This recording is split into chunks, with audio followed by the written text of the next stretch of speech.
गर्मियों की सुनहरी धूप खेतों में गेहूं की सुनहरी बालियों को मंद मंद लहरा रही थी, मानो प्रकृति स्वयं किसी मधुर गीत को गुनगुना रही हो। आसमान एक विशाल नीला कैनवास, बिना किसी बादल के टुकड़े के शांत और निर्मल था। ऐसे ही शांत और सुरम्य गांव में एक विशाल नीम का पेड़ अपनी घनी हरी पत्तियों से धरती को छाया दे रहा था। उस पेड़ की सबसे ऊंची शाखा पर एक छोटा सा घोंसला हवा में झूल रहा था, जो एक प्यारी सी चिड़िया और उसके परिवार का आश्रय था। उस छोटी चिड़िया का नाम गुड़िया था। उसके नाम में ही एक स्नेह और ममता छिपी हुई थी। वह अपने जीवन साथी प्यारे मिठू के साथ उस सुंदर घोंसले में रहती थी। उनके जीवन को 3 छोटे छोटे पंखों ने और भी रंगीन बना दिया था। चुनचुन, जो अपनी समझदारी से सबका चहेता था। प्यारी, जिसकी कोमल और मधुर स्वभाव ने घर में हमेशा स्नेह का वातावरण बनाए रखा था। और गप्पू, जो अपनी नटखट हरकतों से हर पल को जीवंत बना देता था। ये कहानी केवल एक चिड़िया के छोटे से जीवन की गाथा नहीं थी, बल्कि ये उसके पूरे परिवार के दिल की धड़कन थी, जिसमें जीवन के अनगिनत रंग छिपे थे। कभी संघर्ष की तपिश, कभी अटूट प्यार की शीतलता, कभी अपनों के लिए त्याग की गहराई और हमेशा रिश्तों की अनमोल मिठास। गुड़िया और मिठू ने मिलकर उस घोंसले को अपने पंजों और चोंच से आकार दिया था। सूखे तिनकों को बड़ी मेहनत से इकट्ठा किया गया था। रुई के नरम फाहों को दूर दूर से लाया गया था और कोमल पत्तियों को करीने से बिछाया गया था। वह घोंसला सचमुच में बहुत सुंदर था, मानो प्रेम और समर्पण का एक छोटा सा प्रतीक हो। नीम की सबसे ऊंची शाखा पर होने के कारण वहां से चारों ओर का मनोरम दृश्य स्पष्ट रूप से दिखाई देता था, जैसे उनका छोटा सा संसार प्रकृति के विशाल हृदय में सुरक्षित हो। हर सुबह जब सूरज की पहली किरणें पत्तों से छनकर घोंसले को छूती, गुड़िया और मिठू एक साथ निकल पड़ते थे। उनकी छोटी सी उड़ान बच्चों के लिए दाने और कीड़े लाने के अथक प्रयास का प्रतीक थी। और जब वे लौटते तो घोंसले में छोटे छोटे चोंचों का चहचहाना गूंज उठता था। बच्चे अपने छोटे पंखों को फड़फड़ाते, अपनी भूख मिटाते और अपनी मासूम खुशियों से पूरे वातावरण को भर देते। गुड़िया हमेशा अपने बच्चों को प्यारी प्यारी कहानियां सुनाती, कभी जंगल के राजा शेर की बहादुरी की, कभी विशालकाय हाथी की सूझबूझ की, तो कभी आसमान में तैरते बादलों की रहस्यमयी बातें। चुनचुन अपनी छोटी सी उम्र में भी सबसे समझदार था। उसकी आंखें हर बात को बड़ी गहराई से देखती थीं। प्यारी सचमुच में अपने नाम की तरह सबसे प्यारी और कोमल थी। उसकी छोटी सी चोंच से निकली हर आवाज में मधुरता घुली होती थी। जबकि गप्पू थोड़ा नटखट और शरारती था। उसकी ऊर्जा कभी शांत नहीं होती थी और उसकी उत्सुकता हर पल कुछ नया जानने और करने के लिए बेताब रहती थी।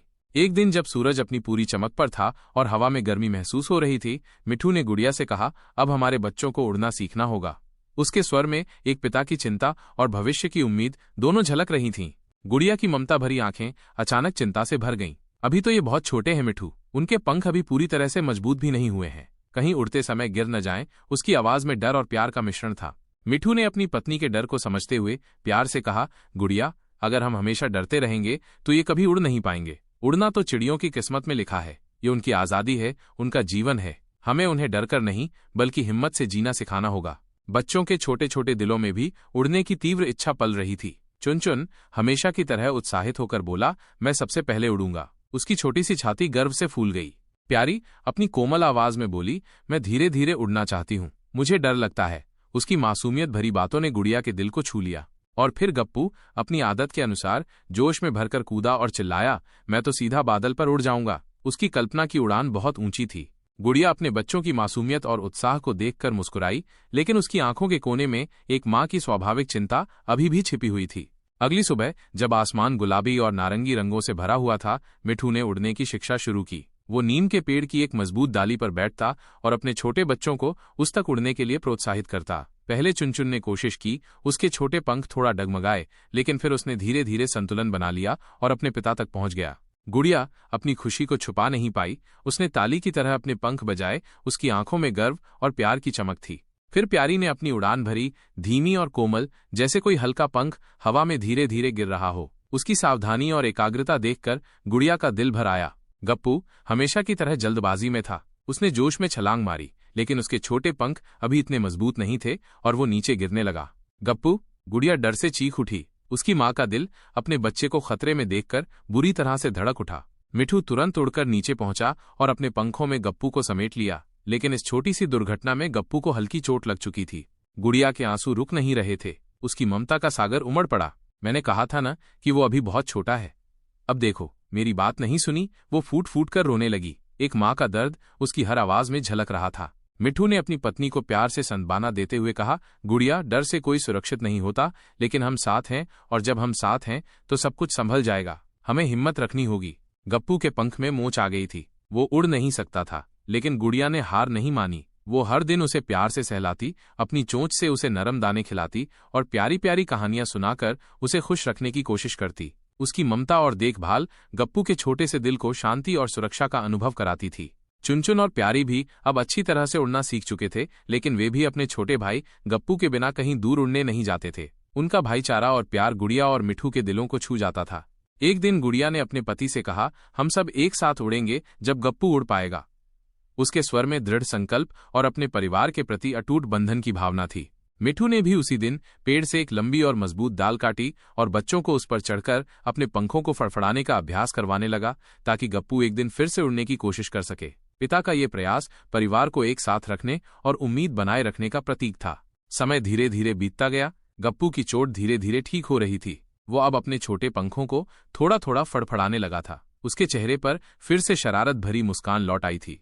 एक सुबह जब सूरज की पहली सुनहरी किरणें नीम के पत्तों को चूम रही थीं, गुड़िया ने देखा गप्पू अपनी डाली पर खड़ा था और उसने हवा में थोड़ा ऊपर उड़ान भरी।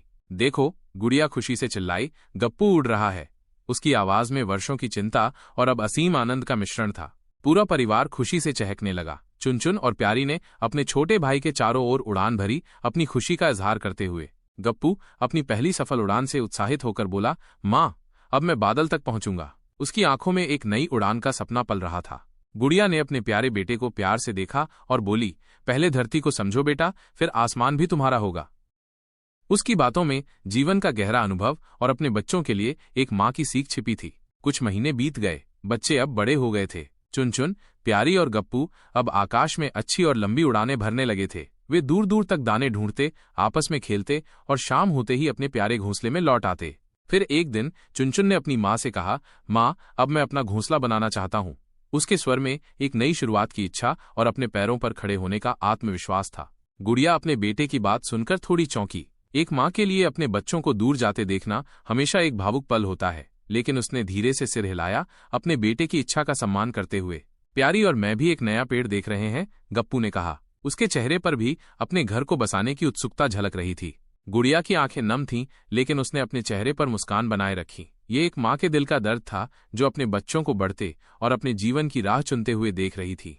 मिठू ने अपनी पत्नी के कंधे पर प्यार से अपना पंख रखा और कहा, गुड़िया, पंछी का धर्म है उड़ना। बच्चे जब उड़ते हैं तभी माता पिता का सपना पूरा होता है। उसके शब्दों में जीवन की सच्चाई और बच्चों की खुशी में अपनी खुशी देखने का भाव था। गुड़िया अब अकेली नहीं थी। मिठू हमेशा उसके साथ था, लेकिन उसका घोंसला पहले से थोड़ा खाली हो गया था। सुबह जब सूरज निकलता तो वो अपने प्यारे बच्चों को याद करती। उनकी चहचहाहट, उनकी शरारतें, सब कुछ उसकी आंखों के सामने घूम जाता। कभी कभी चुनचुन खाने के लिए आता, अपनी माँ के लिए कोई स्वादिष्ट दाना लेकर। कभी प्यारी कोई नया फूल दिखाने आती, अपनी माँ के चेहरे पर मुस्कान लाने के लिए। और गप्पू तो कभी कभी अपनी पत्नी और छोटे छोटे बच्चों के साथ आता, जिससे घोंसला फिर से किलकारियों से भर जाता। हर बार जब वे जाते, गुड़िया की आंखों से आंसू गिरते, लेकिन वो आंसू दुख के नहीं बल्कि संतोष और प्यार के होते थे। उसने अपने बच्चों को उड़ना सिखाया था और यही उसकी असली जीत थी। उसने एक शाम मिठू से कहा, हमने उन्हें उड़ना सिखाया, यही असली जीत है। उसकी आवाज में गर्व और मातृत्व का अनमोल एहसास था। मिठू ने अपनी प्यारी गुड़िया को प्यार से देखा और बोला, तुम दुनिया की सबसे अच्छी माँ हो गुड़िया। उसके शब्दों में अपनी पत्नी के प्रति गहरा सम्मान और प्रेम था। कुछ वर्षों बाद उसी विशाल नीम के पेड़ पर एक नया घोंसला बना। ये घोंसला गप्पू और उसकी प्यारी पत्नी का था। अब गुड़िया और मिठू दादा दादी बन चुके थे। जब नन्ही चिड़िया पंखुड़ी और नन्हा अपनी छोटी छोटी चोंचों से चहकते, तो गुड़िया की आंखों में वही पुरानी चमक लौट आती। वह उन्हें वही प्यारी कहानियां सुनाती जो कभी उसने अपने प्यारे बच्चों को सुनाई थीं। कहानियां शेर की बहादुरी की, हाथी की सूझबूझ की और बादलों की रहस्यमयी बातों की। चिड़िया का ये परिवार हर वर्ष बढ़ता गया। नए पंख जुड़ते गए, नई चहचहाटें गूंजती रहीं, लेकिन प्यार, त्याग, संघर्ष और रिश्तों की अटूट डोर कभी नहीं टूटी। यह परिवार प्रकृति के हृदय में एक छोटा सा स्वर्ग बना रहा, जहां हर उड़ान एक नई उम्मीद लेकर आती थी और हर वापसी प्यार और अपनेपन की मिठास से भरी होती थी।